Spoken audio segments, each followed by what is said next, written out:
মা হালিমা বলছেন বেটা এত যখন ব্যবস্থা করে রেখেছো তোমরা নিয়ে যাও আমি ছুটি দিলাম। এত ব্যবস্থা করে রেখেছো যাও নিয়ে যাও বেটা ছুটি দিয়ে দিলাম। আমার নবীকে জঙ্গলে নিয়ে যাচ্ছেন বাবা। যেমনই বেরাদার বন্ধুরা আমার নবীকে জঙ্গলে নিয়ে যাওয়া হলো যেমনই আমার দয়ার নবী মুস্তাফা জঙ্গলে গিয়েছেন বাবা। একটা উঁচা জায়গাতে একটা গাছের তলাতে আমার নবী দাঁড়িয়ে ছিলেন বাবা। যেমনই দাঁড়িয়ে ছিলেন বন্ধুরা আর অন্য অন্য ছেলেরা চতুর্দিকে খেলাধুলা করতেছিল।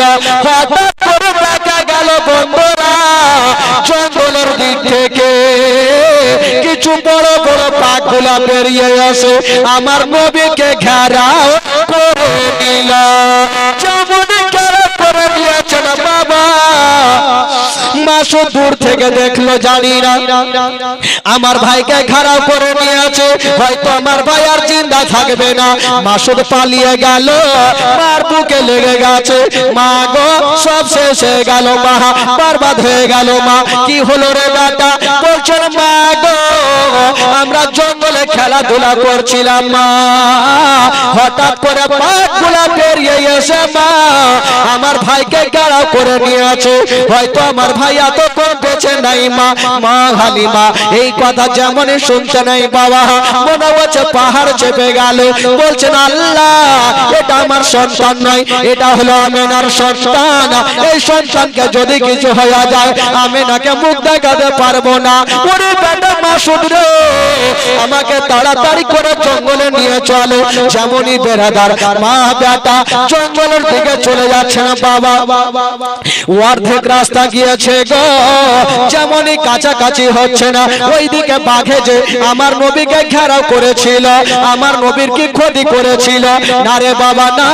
কি করেছিল ওই জঙ্গলের একটা একটা করে পাখগুলা এসে আমার নবীর কদমে চুমা দিয়েছিল।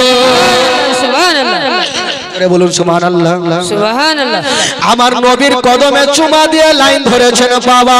এবার বাঘগুলা মাসুদ কি বলে আমার নবী দেখতে পেল মা হালিমা দৌড় দিয়ে চলে আসছেন বলছেন ওরে বাঘেরা তোরা তাড়াতাড়ি করে জঙ্গলে চলে যা আমার মা যেন দেখতে না পায়। জঙ্গলের বাঘগুলা বাবা জঙ্গলে চলে গেল আর মা হালিমা দৌড়াতে দৌড়াতে গিয়া আমার নবীকে টেনে বুকখানে জড়িয়ে ধরেছেন। ওরে লাডলা দুলারা ওরে কলেজার পারা ওরে নয়নের তারা আমি শুনলাম বেটা তোমাকে বাঘে ঘেরাও করেছিল। বলছেন মা গো তুমি যা শুনেছো সত্য কথা মা তবে মা গো ওই বাঘগুলা এসে মা আমার কোনো ক্ষতি করে না। কি করেছিল রে বেটা বলছেন মা গো জঙ্গলের বাঘগুলা বেরিয়ে এসে মা আমার কদমে চুমা দিয়েছিল। মা হালিমা বলছে এই বাপের কালে শুনিনি যে একটা জঙ্গলের বাঘ কাউরি কদমে চুমা দিবে। আচ্ছা বলুন তো ভাই আমাদের আর আপনাদের বাগানে যদি বাঘে পায়ে নেয় রাখবে ভাই? যদি জঙ্গলে কাউকে পেয়ে যায় তবে জিন্দেগিতে রাখবে না ভাই। বাবা গো আমার নবীর কদমে বাঘগুলা চুমা দিচ্ছেন। বেরাদার বন্ধুগণ মা হালিমা বলছে আর বেটাকে জিন্দেগি তার জঙ্গলে পাঠাবো না একবার পাঠিয়ে দেখে নিলাম আর পাঠাবো না। কম বেশি আমার নবীর বয়স যখন 2 বছর হতে চললো তো মানুষের মধ্যে যেমন মিটিং হয় বাঘের মধ্যে একটা মিটিং শুরু হইলো। বাঘগুলা মিটিং করছে হারে নবীকে অনেক দিন থেকে দেখিনি মন মিজাজ ভালো নেই তো কি করে দেখা যাবে। তো বাঘের মধ্যে আলোচনা হলে এক কাজ করো আমরা একটা দল বেঁধে হাড় মারিয়ে যাব হালিমার বাড়ি ঢুকবো নবীকে দেখবো জিয়ারত করে চলে আসবো। এই আলোচনা হয়ে বাঘগুলা যাচ্ছে তো বাঘের সর্দার বলছে তোরা কোথায় যাবি? বলে আমরা যাব নবীকে দেখতে। বলে তোরা যাবি যা একটাও বাইচা আসবি না। কার নাক বোঁচা হইবে কার দাঁত ভাঙবে কার মুখ ভাঙবে কার মুখ টেঁড়া হইবে। বলে কেন? বলে তোদের ধারণা তোরা নবীকে দেখবি কিন্তু পাড়ার লাদনা লাঠি কুণ্ঠে পড়বে তোরা জানিস। সব পিঠে পড়বে, সব চিকনা হয়ে যাবে। তাহলে কি করবো বলে শোন, নবীকে একটাই উপায় আছে। যখন কালকে মা হালিমার বেটা বেটি বকরি নিয়ে ময়দানে আসবে, তো তোরা সমস্ত বকরিকে ধরে নিবি, আর ওই বকরি ছোটাতে সাধারণ লোক আসবে না। যদি আসে তবে শেষ জামানার নবী আসবে, আর নবী যখন আসবে তোরা অন্তর ভরে নবীর জিয়ারত করে নিবি। জোরে বলুন সুবহানাল্লাহ। সুবহানাল্লাহ, সুবহানাল্লাহ। তো বাবা তাই করলো মা হালিমা বেটা। তারপরের দিন যেমনই বকরি নিয়ে গেছে, এই দিক থেকে বাবা গো জঙ্গলের বাঘ গুলাই এসে বড় বড় বকরি গুলাকে ধরে নিয়ে কিন্তু আবার চলে গেল। যেমনই বকরি গুলাকে ধরে নিয়েছেন বন্ধুরা, মাসুদ কাঁদতে কাঁদতে আবার বাড়ি পালিয়ে গেল। মা গো সব শেষ হয়ে গেল, মা বরবাদ হয়ে গেল। মা বলো কি হলো রে বেটা? বলছেন মা গো আমাদের যত বকরি গুলা ছিল মা, সমস্ত বকরি গুলাকে মা জঙ্গলের বাঘে ধরে নিয়ে গেল। মা হালিমা বলছে বেটা রে বকরি চলে গেছে, যাক রে বেটা তুই তো বেঁচে এসেছিস। বলে মা আমি সুরকি দিয়ে পালিয়ে এসেছি। মা বেটাতে কথা চলছে, আর আমার নবী পাশে বসে বসে একটু মুস্কি মেরে হেসে গেল। সুবহানাল্লাহ, সুবহানাল্লাহ। তো মা হালিমার মিজাজ খারাপ হবে কি হবে না? বকরি ধরেছে, আমার মন মিজাজ ভালো নাই, তুই ফের হাসছিস কেন রে বেটা? আমার নবী ভালো করে জানে আমি যতক্ষণ যাব না কিয়ামত পর্যন্ত বাঘ বকরিকে খাবে না। জোরে বলুন সুবহানাল্লাহ, সুবহানাল্লাহ। আমার দেখা করার কারণেই তো বকরি ধরেছে, যেমন করে হোক আমাকে যাইতে হবে আর ছুটিয়ে নিয়ে আসতে হবে। বলছে মা গো মা একটা কথা বলবো মা। বলে কি হলো রে বেটা? বলে মা আমাকে যদি পারমিশন দাও মা, আমি যাব আর যত বকরি গুলো আছে সবকে ছুটিয়ে নিয়ে আসবো। মা হালিমা বলছে তোর মাথা খারাপ, বাঘ একবার ছেড়েছে দ্বিতীয়বার ছাড়বে না, দেখলে তোকে হাপকে খাবে। আমার নবী বলছে মা গো পাঠিয়ে তো দেখো মা, বাঘ আমার ক্ষতি করবে না। মা হালিমা পাঠাবে না, আর আমার নবী জিদখানা ছাড়ে না, মাকে রাজি করতেই হবে। মা হালিমা যখন ছুটি দেয় না, আমার নবী বলছে মাকে পাঠিয়ে দেখো। তো মা হালিমা বলছে দেখ যাবি যা, তবে একটা শর্ত আছে, তুই দূর থেকে যখন দেখবি যে বাঘ চলে আসছে তুই ভয় পালিয়ে আসবি। আমার নবী বলছে ঠিক আছে মাকে যাই। তো আমার নবী যাচ্ছেন, আর পিছনে ঘুরে বলছেন মা গো আমি চললাম মা, যতক্ষণ বকরি নেব না আমি বাড়ি ফিরে আসব না। সুবহানাল্লাহ, সুবহানাল্লাহ। আচ্ছা বলুন তো ভাই, আমার নবী বকরি আনতে যাচ্ছেন, আমার নবী বকরি আনতে পারবে কি পারবে না? একটু জোরে বলুন। জি অবশ্যই। আপনাদের মনে কি লাগে ভাই? তো মুখে পট্টি লাগিয়ে বসে গেলে একটু হ্যাঁ হু না করলে কি আর ভালো হবে? একবার গোটা মাজমা হাত তুলে বলুন তো সুবহানাল্লাহ, সুবহানাল্লাহ। সবাই হাত তুলে, পয়সা লাগবে না ভাই, হাত তুলে পয়সা চেয়েছি কি চাইনি। জোরে বলুন ইয়া রাসূলুল্লাহ, ইয়া রাসূলুল্লাহ। একটু মনটাকে চাঙ্গা করে রাখেন। মনে হচ্ছে ওইটা আছে তো মনে হয়েছে কুণ্ঠে যে জালসা করছে আল্লাহই জানে। একটু মুখে না কালারটা দেখে তো বক্তা বুঝতে পারবে যে কেমন লাগে না লাগে। এই তো এদিককার লোকটি যেটি বৈশা আছে মনে হয়েছে 2-4 দিন থেকে বিবির সাথে ঝগড়া করে এসেছে। এদিকেটি তো কালারটি একটু ঠিকঠাক লাগছে, হ্যাঁ সাদা পাঞ্জাবি পায়জামা পরে আছে, তো এদিকে সবটি রঙিন পয়সা আছে। হ্যাঁ তো যাকে বন্ধুগণ বাবা একটু কথা বলে রাখবেন, তাহলে না হলে ঘুম চলে আসবে, আর ঘুম আসলে তো ফের জীবনে ভুল ভাল শুনবেন। আচ্ছা বলুন তো আমার নবী বকরি আনতে পারবে কি পারবে না? একটু জোরে বলুন। হ্যাঁ এদিকে একটু আওয়াজ নাই। আচ্ছা এদিকে বলুন। আচ্ছা বলুন তো নবী বকরি আনতে পারবে কি পারবে না? আরো জোরে। ছিঁড়ে দিবে, আরে টাটকা হয়ে আছে, কথা না বললে কি হবে? সুবহানাল্লাহ মাশাআল্লাহ। মোটা বুঝা হইলে হবে না ভাই, কারণ একটা জানেন আতর বিক্রি করতেছে, আতর বুঝলেন, একটা লোক আতর বিক্রি করতে গেছে, তো এমন গ্রামে গেছে, ওই গ্রাম হলো সব থেকে সবাই মোটা বুদ্ধি, কেউ আর জ্ঞান বুদ্ধি লেখাপড়া কিছু নাই, ওই মূর্খ গ্রামে ঢুকে গেছে আতর লিয়া।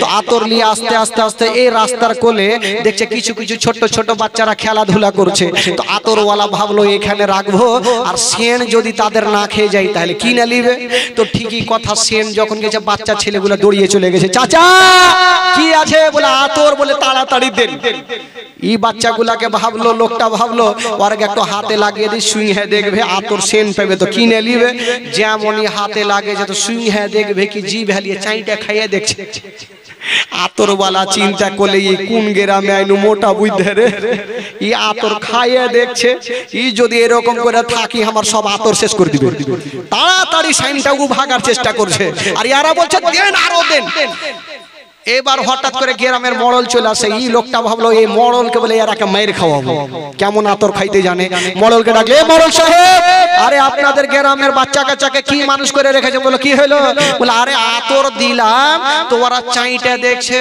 তো মড়ল রাগের মাথায় দুটা বাচ্চাকে দুই গালে তামাচা দিয়ে বলছেন এই পাগলা এগুলা চাইটা খাইতে হয় না এগুলা ভাত দিয়ে খাইতে হয়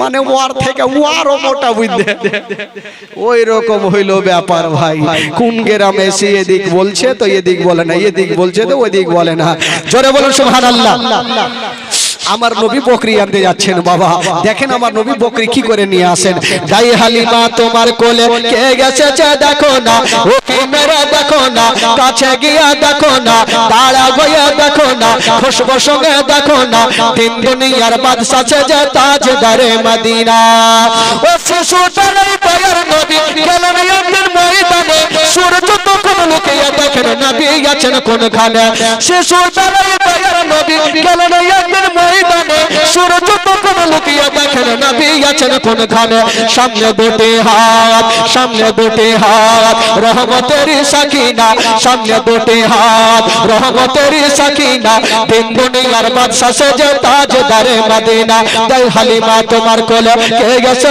দেখো না ওকে মেরে দেখো না কাছে গিয়ে দেখো না দাঁড়া হয়ে দেখো না খুশবু সঙ্গে দেখো না তিন দুনিয়ার বাদশা যে তাজদারে মদিনা ও মেঘে গেছে ছায়া পরে মরনা বেজের মাথাতে সর্প এসে হাওয়া করে মরনা বীজের গায়েতে মেঘে গেছে ছায়া করে মরনা বেজের মাথাতে সর্প এসে হাওয়া করে মরনা বীজের গায়েতে সামনে দুটি হাত রহমতের সাকিনা সামনে দুটি হাত রহমতের সাকিনা তিন দুনিয়ার বাদশা যে তাজদারে মদিনা তাই হালিমা তোমার কোলে কে এসেছে দেখো না ওকে মেরে দেখো না কাছে গিয়ে দেখো না দাঁড়া হয়ে দেখো না খুশবু সঙ্গে দেখো না তিন দুনিয়ার বাদশা যে তাজদারে মদিনা জোরে শুন থেকে বলছেন মাকে বলছেন মা গো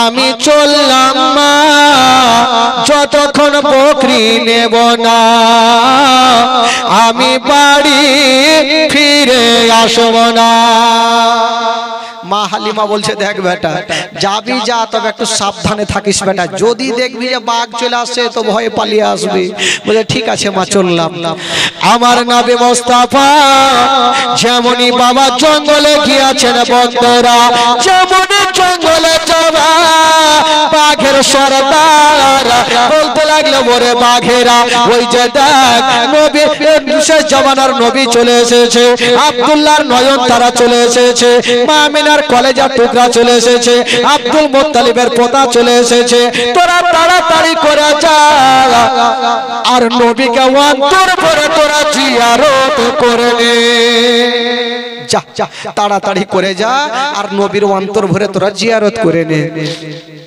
ওই জঙ্গলের বাঘগুলা বাবা দেরি করলো না তাড়াতাড়ি করে ছুটে গেল যেমন যেতে নাই ওই বাঘগুলা গিয়া একটা করে বাঘগুলা গিয়া আমার নবীর কদমে চুমা দিয়া দিল আমার নবী বলল বাঘেরা আচ্ছা বল আমার মায়ের বকরিকে কেটা ধরেছো বল বাঘগুলা বলছেন ইয়া রাসূলুল্লাহ ইয়া হাবিবাল্লাহ নবী গো আমরা বকরিকে ধরেছিলাম নবী গো তবে বকরির কোনো ক্ষতি করে না কি করেছো বলছেন নবী গো আমরা সারা রাত ধরে বকরির পাহারা দিয়েছি একটা ও বকরির কোনো ক্ষতি করি না একখানা রুম পর্যন্ত ক্ষতি করি না ইয়া রাসূলুল্লাহ ইয়া হাবিবাল্লাহ নবী গো আমরা গোটা রাত ধরে বকরির পাহারা দিয়েছি।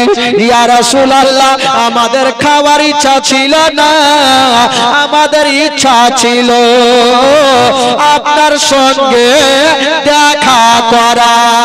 সুবহানাল্লাহ। খাওয়ার ইচ্ছা ছিল না, আমাদের ইচ্ছা ছিল যে আপনার সঙ্গে দেখা করা, তার জন্য বকরিকে ধরেছিলাম। ওই জঙ্গলের বাঘগুলা বাবা জঙ্গলে গেল, আর যত বকরিগুলা ছিল সমস্ত বকরিগুলাকে ধরে নিয়ে আসিল। যেমন বকরি নিয়ে আসিল আমার নবী পাক সমস্ত বকরিগুলাকে নিয়ে মা হালিমার সামনে হাজির হলো।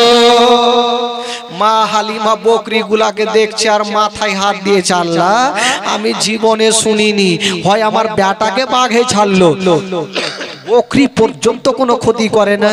কেমন ছিলেন আমার নবীকে একটা জঙ্গলের বাঘ পর্যন্ত চিনহে। জোরে বলুন সুবহানাল্লাহ। আজকাল যদি কোনো ভাই বাবা বাথরুম করতে যায়, বাগানে বসে থাকে আর পিছনে ঘুরে যদি দেখে বড় বাঘ চলে আসে, তো লুঙ্গি ঠিক থাকবে? কে কুণ্ঠে পালাইবে, ঢুঁড়ে পাওয়া মুশকিল আছে ভাই। কিন্তু আমার নবী কেমন ছিলেন? নবী হচ্ছে রাহমাতুল লিল আলামিন। বাবা গো, এবার বাঘগুলা কি বলে, আমার নবী বকরিগুলা নিয়ে চলে আসলেন। মা হালিমা আমার নবীকে আর পাঠাই না। তবে বাবা গো, একটা কথা বলি ভাই, নবী যার কাছে থাকবে তার লাভ হবে না লস হবে গো? তো মা হালিমার লাভ হচ্ছে না লস হচ্ছে? মা হালিমার বাড়ি উন্নতি হতে লাগলো, তো মা হালিমা বড় হতে লাগলো, আর মা হালিমার বকরি প্রত্যেক দিন যায় পেট ভর্তি করে আসে, আর অন্য অন্য মেয়েরা পাঠায় হাফ পেট হয়ে আসে। তো মেয়েগুলা বলছে নিজের বেটাকে, হারে বেটা, মা হালিমার বেটা যেখানে বকরি চড়াচ্ছে তোরা কি চড়াস না? বলে হ্যাঁ চড়াচ্ছি। বলে কেন? মা হালিমার বকরি পেট ফুল আর তোদের হাফ হয়ে কেন আসছে? শোন, কালকে যখন বকরি নিয়ে যাবি তো মা হালিমার বেটা যেখানে চড়াবে তোরাও সেইখানে রাখবি, তো দেখি কি হয়। তো বাবা তারপরে দিন আবার বকরি নিয়ে গেছে, আবার বকরি চড়াচ্ছে গো। মা হালিমার বেটা যেখানে বকরি চড়াইতেছিল, যেখানে বকরি চড়াইতেছিল, অন্য অন্য ছেলেরা সেখানে বকরি রেখে দিল। সন্ধ্যার সময় যেমনই বাড়ি নিয়ে ঢুকে গো, দেখছেন মা হালিমা বকরি পেট ফুল হয়েছে, আর অন্য মেয়েদের বকরির পেট হাফ হয়েছে। তো মেয়েগুলা কুটনামু শুরু করলো যে যেদিন থেকে ছেলেটা মা হালিমার বাড়িতে এসে মা হালিমার বাড়ি উন্নতি হতে লেগেছে, তো সন্তানটাকে যতক্ষণ ভাগাবো না এই হালিমা ছোট লোক হইবে না। আজকাল আমাদের সমাজেও হয়, নিজের ভাই নিজে দুশ্মনী হয়ে যায়, যে আমার ভাই তো বড় হয়েছে, দুয়া কি করব, আরো উল্টা দুয়া করছে কখন ও ছোট লোক হইবে। আমাদের সমাজেই ঘটছে, কার কথা বলবো ভাই। তো অন্য অন্য মেয়েরা বলছে এ সন্তানটাকে না ভাগাইলে হালিমা ছোট হবে না। ই তাল মিলা আছে, মেয়েগুলা দেখা আছে কি করে ভাগা যায়, এরা কিন্তু চল খেলছে। আর ওই দেখে মা হালিমা বলছে, মা আমেনা বলছেন, আব্বা অনেক দিন থেকে আমার বেটার খবর নেওয়া যায়নি, একটু খবরটা নেন তো কেমন আছে। হালিমা আদর যত্ন করে কি করে না। তো আব্দুল মুত্তালিব বেটা আব্বাসকে ডাক দিচ্ছেন, বেটা যা তোর ভাতিজার একটু খবর নিয়ে আয়। আব্বাস হাতে তারওয়ারি নিয়ে মা হালিমার দেশে পৌঁছে গেল। যেমনই পৌঁছে যাওয়া একটা মেয়েকে ডাক দিচ্ছেন, বহিন আচ্ছা বলো এ তাইফ শহরে হালিমার বাড়ি কোনটা? এমন মেয়েকে জিজ্ঞাসা করে গো, ওই মেয়েটা হইল মাইমুনা কুটনি। কারো নাম থাকলে রাগিয়ে না খালা, না বলার মুশকিল আছে। ওই মেয়েটাকে জিজ্ঞাসা করছে, যে মেয়েটা মানে চক্রান্ত করছিল ছেলেটাকে কি করে ভাগাবো, ওই মেয়েটাকে জিজ্ঞাসা করছে হালিমার বাড়ি কোনটা। ওর তো এমনি মিজাজ খারাপ হয়ে আছে, বলছে হালিমার সঙ্গে আপনার কিসের দরকার? আব্বাস বলছে এই মেয়েটা রাখছে কেন রে বাবা? কি হলো? ও আমি ভাবছি কিছু দিতে এলো, টাকা পয়সা। যাকে ভালো জিনিস দিয়েছে ভাই। তো মা হালিমা কি বলে, আব্বাস বলছো রাখছো কেন? তো মেয়েটা রাখবে না, ওর ভিতরে কিন্তু বিষ আছে, এমনি রাখছে। বলছে কেমন করে ভাগাবো, কেমন করে ভাগাবো? আর ওকে জিজ্ঞাসা করছে হালিমার বাড়ি কোনে? বলে হালিমা তোর সঙ্গে কিসের দরকার? বলে হালিমার বাড়িতে আমার একটা ভাতিজা আছে, তাই দেখতে আসলাম দুগ্ধ পান করাচ্ছে কি করাই না। ওই মেয়েটা ভাবলো সুযোগ পেয়েছি, ইয়াকে এমন তেল মধু খাওয়াবো আর যেন ছোট্ট ভাতিজাকে হালিমার কাছে না রাখে, লিয়ে চল যাই, এমন ওকে তেল মধু খাওয়াবো। বলছে হ্যাঁ গো, আপনারা কাজ কাম পাননি? বলে কেন? বলে এমন মেয়েকে আপনার ভাতিজাকে দিয়ে গেছে, জিন্দেগিতে দেখভাল করে না। আব্বাসের চোখ লাল হয়ে গেছে, কি কথা বলছো? বলছে কি হয়েছে? বলে আপনার ভাতিজাকে হালিমা সারা দিন সকাল বেলাতে ঝুলনাতে রেখে দেয় আর সারা দিন ময়দানে বকরি নিয়ে যায়, একদম সন্ধ্যা বেলাতে আসে, সকালে গিয়ে সন্ধ্যাতে আসে, আপনার ভাতিজার ঝুলনা খানা বন্ধ থাকে। আব্বাস বলল তোমার কথা শুনে হবে না, নিজের চোখে দেখবো। কোনটা বাড়ি? বলে ওই যে ওটা। ঠিক গেল, যেমনই যাচ্ছেন গো দেখছেন বাইরে থেকে তালা মারা। ঠিকই তো কথা, তালা তো মারা, সকাল সকাল তালা মারা। এবার জালনাটা খুলে দেখছেন বন্ধুরা, বাবা কি দেখছেন গো? একখানা ঝুলনাতে আমার নবী আরাম করছে না, আর একখানা ঝুলনাতে ওই মা হালিমার বেটা মাসুদ শুয়ে আছে। দুইখানা ঝুলনা কিন্তু বন্ধ। আব্বাসের চোখ লাল হয়ে গেল, হালিমার মাথা না কাটলে বাড়ি এমন। এর আগের মাথায় গেটে বসলো, দেখা আছে সূর্যর দিকে দেখছে, রাস্তার দিকে দেখছে, হালিমা আসে না কেন? ঠিক বাবা সন্ধ্যার সময় হালিমা দুল দুল দুল দুল করে চলে আসছে। হালিমা আব্বাসকে দেখে বলছে মা আগে, ভাইয়া কি খবর? বলে হালিমা, চোখ লাল করে বলছে আমজাদ 100 টাকা নগদ, 400 টাকা বাকি। আমজাদ ভাই 100 টাকা নগদ, 400 টাকা বাকি। আর এগুলা দিয়েছে, খুচরা মুজরাদের দিয়েছে। আচ্ছা আরো যাও যাও, ঘুরো ঘুরো ঘুরো, দিলে ময়া দয়া যদি হয় খালারকে দিবে। তো আব্বাস বলছে হালিমা আচ্ছা আজকে ঠিক ঠিক জবাব দাও, যদি ভুল ভ্রান্তি হয়েছে তবে যে তার বাড়ি দেখে নাও, কেউ তোমাকে বাঁচাইতে পারবে না। বলে কি হয়েছে? বলে আচ্ছা বলো, আমার ভাতিজাকে তোমাকে কিসের জন্য দিয়েছি? বলে দুগ্ধ পান করাতে। বলে হালিমা তুমি যে সারা দিন রেখে দাও ঝুলনাতে আর সকালে রেখে সন্ধ্যার সময় আসো, তো আমার ভাতিজার ঝুলনা কেটা হিলাই? হালিমা একটা উত্তর দিয়েছিল, মজার কথা বলছেন ভাইয়া গো, তবে একটা কথা শুনালেন, আপনার ভাতিজার ঝুলনা আমি সকাল বেলাতে হিলিয়া যাই আর সন্ধ্যার সময় এসে দেখি আপনার ভাতিজার ঝুলনা হিলতে থাকে। সুবহানাল্লাহ সুবহানাল্লাহ। আব্বাসের মিজাজ খারাপ হবে কি হবে না? একটু আগে দেখলাম ঝুলনা হিলে না, বন্ধ আছে, আর ই বলছে হিলতে থাকে। হালিমা ফুল দরওয়াজা, দেখা কোনটা হিলছে। হালিমা বলছে মাথা খারাপ হয়েছে, যদি না হিলে তাহলে চলে গেল। মা হালিমা বাবা গো ওই দরওয়াজার পাশে গিয়া দাঁড়িয়ে গেছেন চাবি নিয়া, চাবিটা ভরেছেন আর বলছেন আল্লাহ তুমি প্রত্যেক দিন হিলিয়া দাও, আজকে বুঝুল না খানা তুমি হিলিয়া দাও। সুবহানাল্লাহ। দোয়া করছেন যদি আজকে না হিলে তাহলে আজকে চিকনা যেন হিলে। মা হালিমা যেমনই তালাতে চাবিটা দিয়া বাবা ঘুরিয়ে দিয়েছে, পাল্লাটা সরাইয়া যেমনই ঢুকতে যাবে ওই দিকে আল্লাহ বলছেন জিবরাইল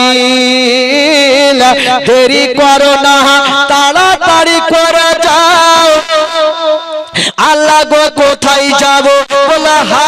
আমার বাড়িতে আমার নবী যেই ঝুলনাতে আরাম করেছে ওই ঝুলনা খানা হিলিয়া দাও। সুবহানাল্লাহ সুবহানাল্লাহ। জিবরাইল বলছেন আল্লাহ আমি কত জোরে যাব, কত গতি বেগে যাব। আমার আল্লাহ বলছেন জিবরাইল মা হালিমা এখন তালাটা খুলেছে, পর্দাটা সরাইয়া যেমনই ঘরে ঢুকবে গো তোমার গাড়ি ওই হালিমার ঘরে পৌঁছে যায়। আল্লাহর ফেরেশতা জিবরাইল দেরি করলেন না, বাবা সা করে ওই হালিমার ঘরে হাজির হয়ে গেল। হালিমার ঘরে হাজির। না আমার নবী যে ঝুলনাতে আরাম করেছেন ওই ঝুলনা খানা হিলিয়ে দিল। জিবরাইল চলে যাচ্ছে না, আমার নবী বলছেন জিবরাইল একটু দাঁড়িয়ে যাও। জিবরাইল দাঁড়াও। জিবরাইল দাঁড়ালো। কি হলো নবী গো? বলে জিবরাইল এটা তুমি ভালো করলা। বলে কেন? আপনার ঝুলনা যদি না হিলাইতো তবে আপনার মাইজকে বাঁচতো না। ঝুলনা হিলিয়েছে বলি বেজে। বলে না না এটা তুমি ভালো করলে। বলে কেন? বলে আমি একটা ঝুলনাতে শুয়ে আছি, আমার ভাই একটাতে শুয়ে আছে, তো তুমি আমার ঝুলনাটা হিলাইলে আর আমার ভাইয়ের ঝুলনা কেটা হিলাইবে? জিবরাইল এখন মা আমার আসবে। শামসুদ্দিন সাহেব 1000 টাকা। আর একটু দেন না চাচা, ভুট্টা উঠা হয়নি চাচা। আরে 1000 টাকা দিয়েন চাচা। আচ্ছা কালকে দিয়ে, কালকে এখানে বসবে, কালকে দিবে চাচা ইনশাআল্লাহ। হ্যাঁ হ্যাঁ মালিক আছে সবাই দিবে কালকে। কালকে তো সবাইকে দিতে হবে। আচ্ছা কালকে কিছু খাবার দাওয়ার হবে না? কি হবে? তো কহিতে দে হবে। কাল থেকে সকাল থেকে না খেয়ে থাকতে হবে না? তাই না খাইবে।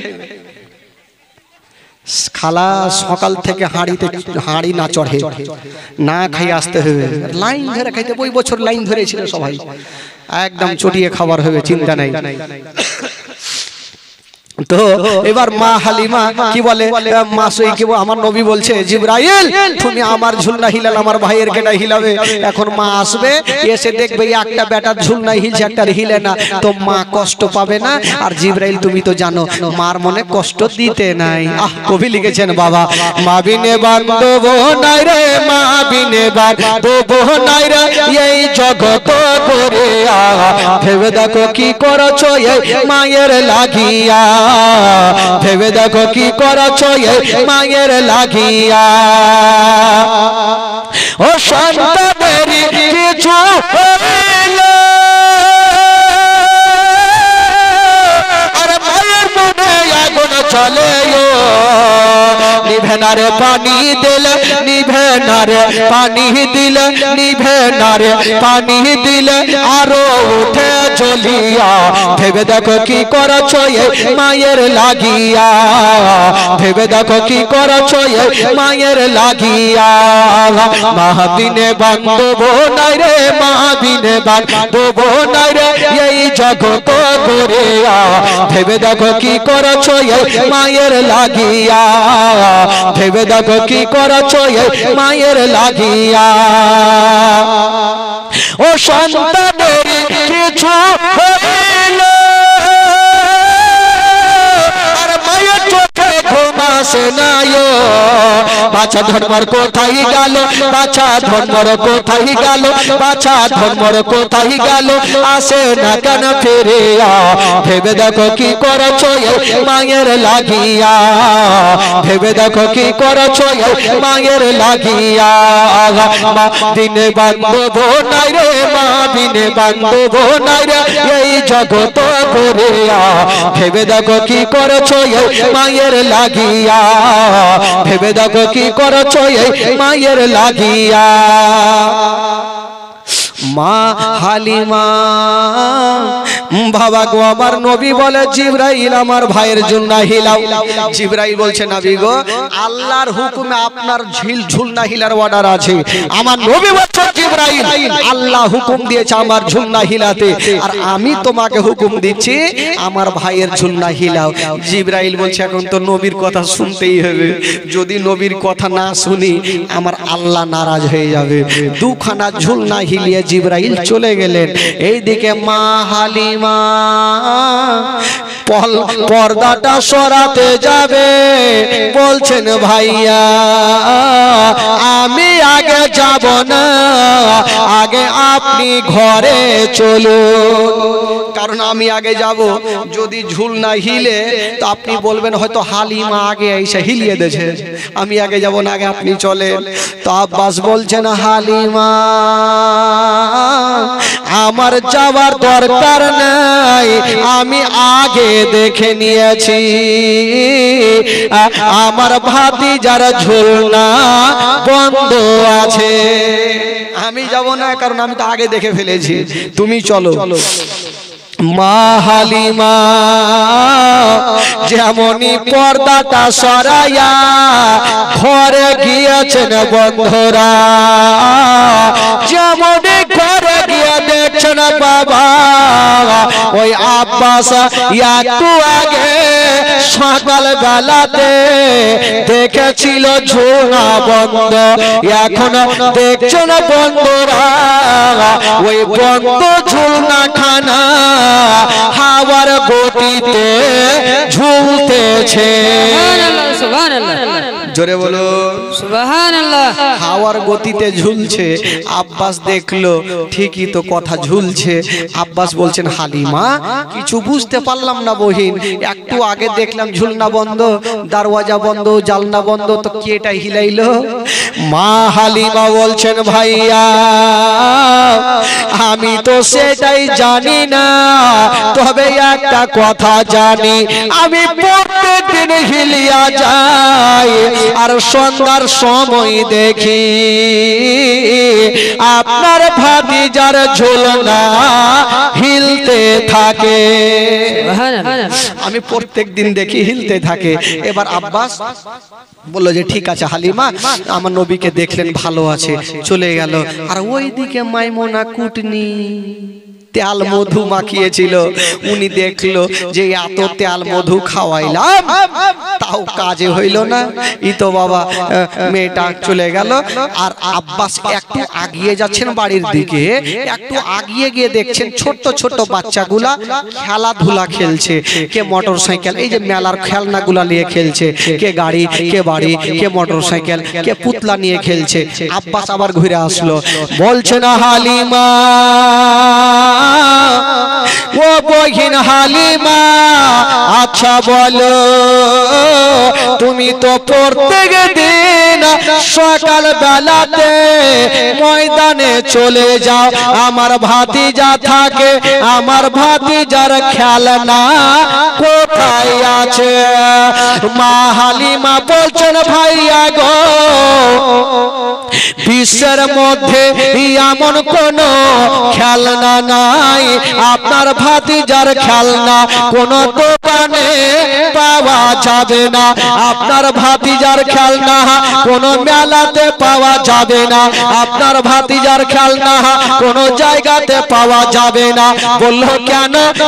এই জন্য যাবে না, আপনার ভাতিজা মেলার খেলনার দরকার নাই, মোটর সাইকেলের খেলনার দরকার নাই, কি খেলে? বলছেন ভাইয়া গো আপনার ভাতিজা যখন ঝুলনাতে শুয়ে থাকে নিজের শাহাদত আঙ্গুলি খানা যেদিকে হিলিয়া দেয় আসমানের চন্দ্র সেই দিকে ঝুঁকে যায়। আপনার ভাতিজা শুয়ে শুয়ে শাহাদাত আঙ্গুলি যেই দিকে ঝুঁকাই আসমানের চন্দ্র সেই দিকে ঝুঁকে যায়। তো যার ইশারাতে আসমানের চন্দ্র হিলবে তার জন্য দুনিয়ার খেলনার দরকার কি হবে? আব্বাস দেখে নিল আমার নবী ভালো আছে। বাবা গো, আব্বাস দেখার পর আমার নবীকে রেখে দিয়ে বাবা চলে গেল। মা আমেনাকে খবর জানালো। এই করতে করতে আমার নবীর বয়স হয়ে গেল বাবা গো 2.5 বছর। জোরে বলুন সুবহানাল্লাহ। কয় বছর হইল? 2.5 বছর। 2.5 বছর। রাত্রি 12টা হইল, এবার আমাদেরও 2.5টা বাজলো। এবার আমরা বাড়ি যেতে হবে নাকি ভাই? আবার কালকে তো শুনতে হবে, কাজে কামের মানুষ।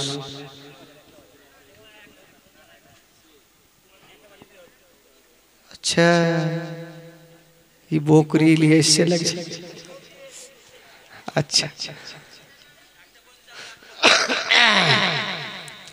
আরে ভাই ইঞ্জিল তো গরম হয়েছে, বুঝতেই তো পারছেন, বৈশা আছেন তো এদিক ওদিক করছে। ইঞ্জিল আমারকে থাকে প্রত্যেক দিন চিল্লাইতে হয়। তো বেরাদারা আগে যা বলে লেছে আগে 4 ঘন্টা 5 ঘন্টা 7 ঘন্টা চলতাম, এখন আস্তে আস্তে বুড়া হইল, বয়স হইল। হ্যাঁ, তো যাকে বন্ধুগণ বাবা যখন বলছেন তো 10টা মিনিট আর চালিয়েই দিই। আচ্ছা চালাচ্ছি, চিন্তা নেই।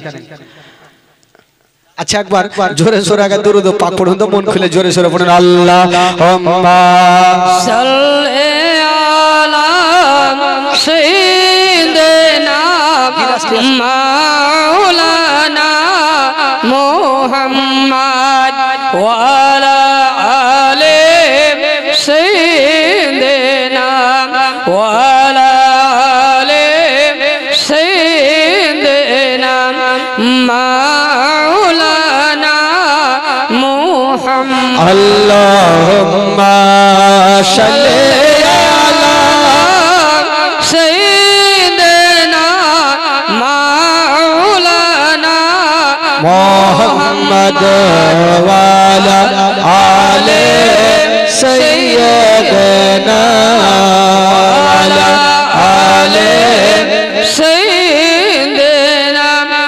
মাওলানা মুহাম্মদ। একবার গোটা মাজমা বলুন তো সুবহানাল্লাহ। আচ্ছা যাদেরকে ঘুম লাগছে হাত তুলে দেখান তো। আগে মাকে কাউকে লাগে না? মাশাআল্লাহ, ঘুম তো কাউকে লাগে না। তো যারা নবীকে ভালোবাসেন একটু হাত তুলে বলুন তো সুবহানাল্লাহ। জোরে বলুন সুবহানাল্লাহ। হাত না তুললে বুঝে ঘুম লাগছে, বাড়ি যাওয়ার তালে আছেন। আর মা বহিনেরা একটাও ভাগে না গে খালা, যাও বাড়ি যাও। কি করছো? আচ্ছা বাড়ি আর কি করবেন নাকি? আপনারা 11টায় আসলে, আমার ইঞ্জিল তো 11টায় শুরু হয়নি। আমার ইঞ্জিল 9:30টায় শুরু হয়েছে, আজকে 12টা বাজে, প্রায় 2.5 ঘন্টার ইঞ্জিল কতক্ষণ চলবে? তো যাকে বন্ধুগণ যখন চালাতে বলছেন আর আধা ঘন্টা চালিয়ে দিই, তারপর ইনশাআল্লাহ বাড়ি যাবো। বেরাদার বন্ধুগণ বাবাজি আমার, এবার আমার নবীর বয়স যখন 2.5 বছর হইল, এখানে অনেকগুলা ঘটনা আছে ভাই। তবে মা হালিমা সাদিয়া রাদিয়াল্লাহু তাআলা আনহা চিন্তা করলেন এই সন্তানকে আমি রাখবো না। বাবা গো মা আমেনার কাছে নিয়ে চলে গেলেন। যেমনই যেতে নাই বন্ধুরা, হায়রে মা হালিমা আমার নবীকে যেমনই নিয়ে গেলেন বন্ধুরা, যেমনই নিয়ে যেতে নাই মা হালিমা আমার নবীকে দিয়েছেন জনাবে আব্দুল মুত্তালিব কিছু সামান পত্র নিয়ে মা হালিমার সামনে লাইন লাগিয়ে দিল। হালিমা যা খুশি তুমি নিয়ে যাও। হালিমা বলছেন আব্বা গো আমি যা পেয়েছি অনেক পেয়েছি, আর আমার কোন জিনিসের প্রয়োজন নাই। আব্বা আমি যা পেয়েছি অনেক পেয়েছি, আব্বা গো আর আমার কোনো জিনিসের প্রয়োজন নাই আব্বা। বাবা গো আমার ভাইরা, মা আমেনা রাদিয়াল্লাহু তাআলা আনহা আমার নবীকে বুকখানে জড়িয়ে ধরেছেন। মা হালিমা হাজার হলো 2 থেকে 2.5 বছর দুগ্ধ পান করালেন, একটু ময়া মমতা হয়ে গেছেন। নাবি আমার দেখছেন মা হালিমার দিকে, দেখছেন মা হালিমা বাবা চর চর করে কাঁদতেছে। আমার নবী বলছেন মা গো তুমি কান্দিও না মা, তোমাকে একটা কথা বলি মা, তুমি বাড়ি যাও মা, যদি কোনদিন মা কোন মুসিবতে পড়ে যান মা, আমার নাম খানা স্মরণ করিও, তোমার সমস্ত মুসিবত দূর হয়ে যাবে মা। সুবহানাল্লাহ সুবহানাল্লাহ। মা যাও মা, আমার নামখানা স্মরণ করলে মা তোমার সমস্ত মুসিবত দূর হয়ে যাবে। মা হালিমা সাদিয়া রাদিয়াল্লাহু তাআলা আনহা সেখান থেকে আমার নবীকে রেখে চলে গেলেন বাবা। আর যেমনই যেতে নাই আমার নবী মার কাছে থাকতে লাগলেন। দিন যাই সময় কাটে, এই করতে করতে আমার নবীর বয়স হয়ে গেল 6 বছর। জোরে বলুন সুবহানাল্লাহ। 6 বছর যখন আমার নবীর বয়স, একটা মারাত্মক ঘটনা, সবাইকে চোখের পানি ফেলতে হবে ভাই। মা যে যেখানে আছেন একটু বসে যান, বাবা কমিটি ভাই যারা আছেন একটু বসে যাও ভাই, কমিটি ভাই একটু বসে যাও, সবাই একটু চোখের পানি ফেলতে হবে। তবে ভাই বন্ধুগণ বাবাজি দুঃখের বয়ানটা তুলবো ভাই, একবার জোরে সোরে সকলে দুরূদ পাক পড়ুন। আল্লাহুম্মা সাল্লি আলা সাইয়্যিদিনা মাওলানা মুহাম্মদ ওয়া আলা আলি সাইয়্যিদিনা ওয়া আলা আলি সাইয়্যিদিনা মাওলানা মুহাম্মদ সাল্লাল্লাহু তাআলা আলাইহি ওয়াসাল্লাম। আমার নবীর বয়স কত বললাম ভাই? 6 বছর। মা গো একটু শুনবেন মা, মা হারার ব্যথা কতটুকু হয় যারা মাকে হারিয়েছেন তারা বুঝতে পারবেন এই ঘটনাটা শুনে। মা আমেনা আমার নবীকে বুকে করে নিয়ে দিন কাটাচ্ছেন ভাই। আমেনা একদিন আমার নবীকে বুকে নিয়ে চিন্তা করছেন, আল্লাহ আমি অনেক দিন থেকে আমার বাবা মায়ের দেশ যাইনি, আল্লাহ গো আমার একটু ইচ্ছা যাচ্ছে। এই একটু কথা আসতে বলেন ভাই, আপনারা কথা বলবেন না। ইচ্ছা যাচ্ছে একটু বাপ মায়ের দেশ থেকে ঘুরে আসতাম, কিন্তু আমার শ্বশুর আব্বা তো নেই, এ কি বলে স্বামী তো নেই, আমি কার কাছে ছুটি নেব? আমার শ্বশুর আব্বা ছাড়া কেউ নেই, আমার শ্বশুর আব্বার কাছে পারমিশন নিতে হবে। মা একটু শুনবেন